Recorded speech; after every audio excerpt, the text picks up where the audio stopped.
sudah mau meluangkan waktunya yang sudah saya istirahat pulang ke rumah, tapi masih bisa mendengarkan apa yang saya sampaikan.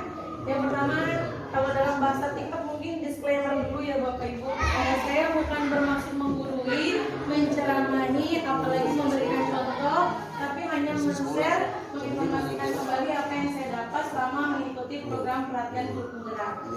Dan yang kedua, tujuannya adalah salah satu tugas yang wajib kami kerjakan adalah melakukan nyata, melakukan penyimbasan kepada Bapak Ibu semua. Informasi gitu. Jadi kadang-kadang kita buat virtual juga, cara-cara membuat website gratis dikasih tahu sama dia dan udah kita implementasikan ketika melakukan program guru penggerak. Dan salah satu yang menjadi tugas saya adalah melakukan penyimbasan apa yang telah saya dapatkan ketika melakukan pembelajaran ini. Yang pertama adalah mengenai budaya positif. Ada pertanyaan nanti, kalau ada budaya positif jangan ada budaya negatif dong. Yang pertama, budaya positif kita ini berhubungan dengan perubahan paradigma belajar. Sebetulnya itu sudah pernah kita lakukan dan sudah kita lakukan juga, yaitu pada awalnya berpusat ke guru, sekarang beralih ke berpusat ke murid.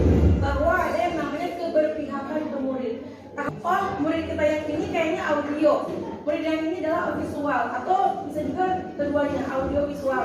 Nah, terkadang itu yang saya tidak lakukan. Saya nggak pernah melakukan asesmen diagnostik ini. Ketika masuk mengajar, ya udah mengajar. Saya nggak tahu ternyata anak saya Naim tulisnya jelek, dan itu ketika tes bisa lewat tanya jawab dan dia berhak mendapatkan nilai itu. Jadi tidak semua tes itu harus berbentuk tulisan ulangan. Kita bisa menjawab juga. Oh kayaknya kalau 2 tambah 2 ketika mendapatkan itu, oh saya enggak. Ini yang saya enggak, ini saya enggak, banyak saya enggaknya.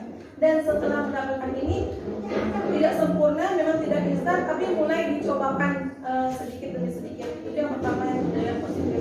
Dan kemudian disiplin positif. Karena setelah ada perubahan paradigma belajar, kita ada disiplin positif. Disiplin itu apa ya? Apakah kita datang tepat waktu sudah merupakan disiplin? Apakah kita pakai seragam sudah juga disiplin? Ya betul. Tapi disiplin itu secara keseluruhan adalah kepatuhan kita dalam mematuhi sebuah aturan. Jadi ketika ibu disuruh menggunakan helm ketika berkendara bermotor, alasan pertamanya apa? Apakah karena takut ditilang? Apakah karena pengen dapat gaya ya mereka pakai helmnya baru keren? Atau karena oh ya kalau pakai helm itu untuk keselamatan? Karena ada jargonnya itu di kepolisian itu.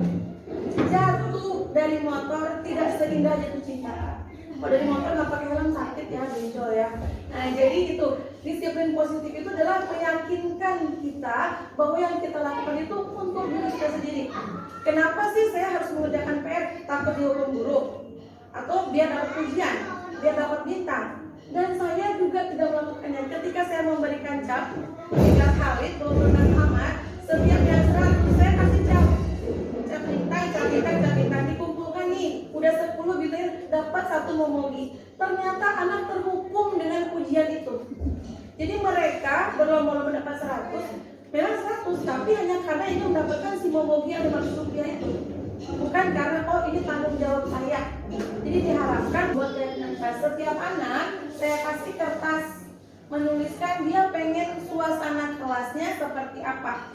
Di kelas Bu ini ada namanya Ragit, dia menuliskan saya maunya belajarnya matematika saja. Ada lagi Raja yang bilang saya maunya belajarnya PJOK dan ekspos saja.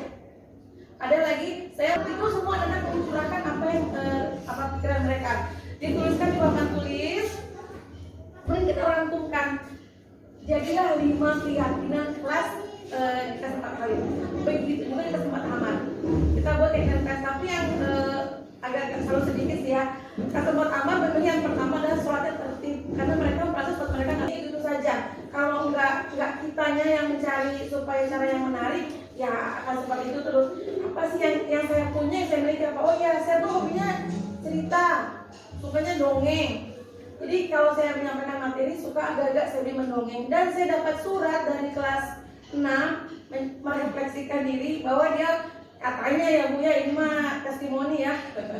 Katanya kalau sama Bu Dewi belajarnya santai, tapi udah dipahami. Katanya sih gitu ya. Tapi mudah-mudahan ya betul. Ada surat dari anak-anak seperti itu. Oh iya saya sukanya cerita. Atau mungkin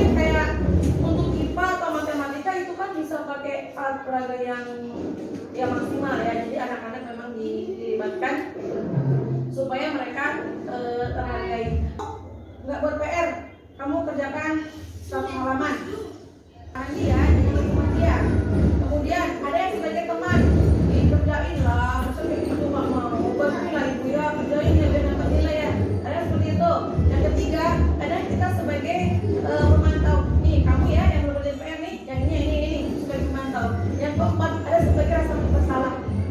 Pemberi rasa bersalah. Coba lah, kalau kamu yang kerjain ini nanti ibu kenapa malu sama kepala sekolah? Janganlah ibu ya, nanti kepala sekolah malu-malu sama ibu. Jadi membuat anak tuh merasa bersalah sama kita. Dan yang kelima, pengalaman saya ya Bu ya, ini mah saya aja ya. Yang kelima adalah sebagai manajer, yaitu yang idealnya